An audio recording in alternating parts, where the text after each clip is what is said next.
آقایون مجلسی، حضار محترم، مفتخرم که در ابتدای جلسه امروز جوایز بهترین آثار هنری که در سوگ لیست عرضه شده رو خدمتتون اعلام کنم.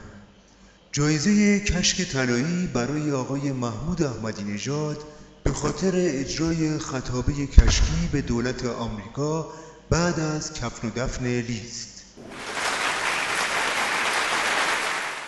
از لیست در اومدم پی در پی. البته ما دنیا رو اداره خواهیم کرد. کشک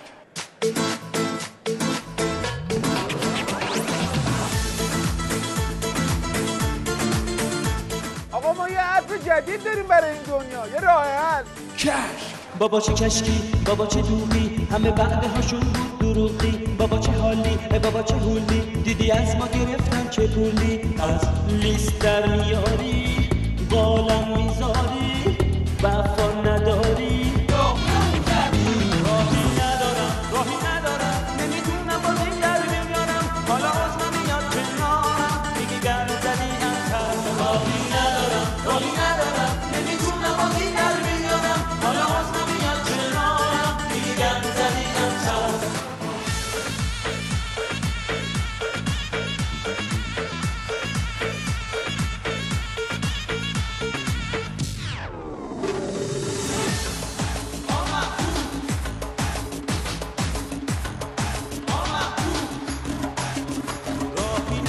راهی ندارم نمیتونم بازی در بیارم. عزما میگه غم دارم، میگه گن زدی انتر.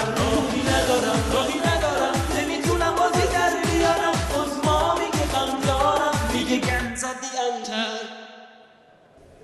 خدمتتون عرض بکنم که بعد از این داستان فیل آقای خامنه‌ای هم یاد هندوستان کرد و اثر جدیدی خلق کردند. جایزه عاج طلایی برای سید علی خامنه‌ای به خاطر روزه زاری با مایه‌های هندی.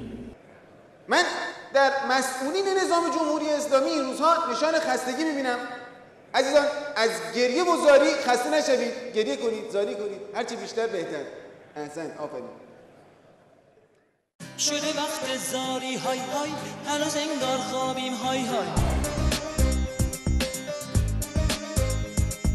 به آخر خط رسیدیم آی انتری، از زیر پام کشیده شد صندلی. آتیش کشیدم به ریشه ولی فقیر، من شدم علیل و ذلیل و مردنی. شده وقت زاری های های، هنوز انگار خوابیم های های. شده وقت زاری های های، هنوز انگار خوابیم های های.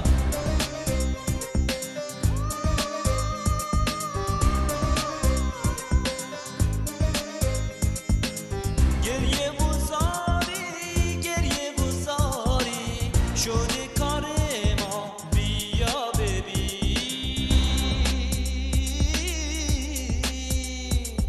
به آخر خط رسیدیم آی انتری، از زیر پام کشیده شد صندلی. آتیش کشیدم به ریشه ولی فقیر، من شدم علیل و ذلیل و مردنی.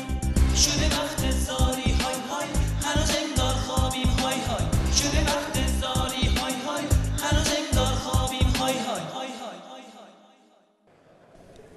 در پایان هم میرسیم به جایزه اصلی جشنواره، یعنی جایزه اشک طلایی که این جایزه این بار به غلام مداح اهدا میشه به خاطر اجرای پرتحرک‌ترین نوحه در مجلس ترحیم لیست. میگفتم به عظما، میگفتم به عظما، چی اومد سر ما، رسیدیم ته خط، بفرما.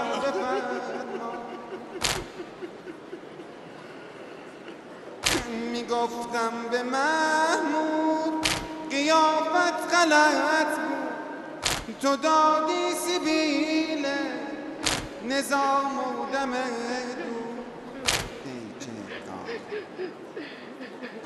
میگفتم با بیلا شده فیزگول ما، همگی با بینا دبینا دبینا سمینا دمینا همینا دشیبه همینا دمینا دینا دینا بیش دو سی با بیدی بیش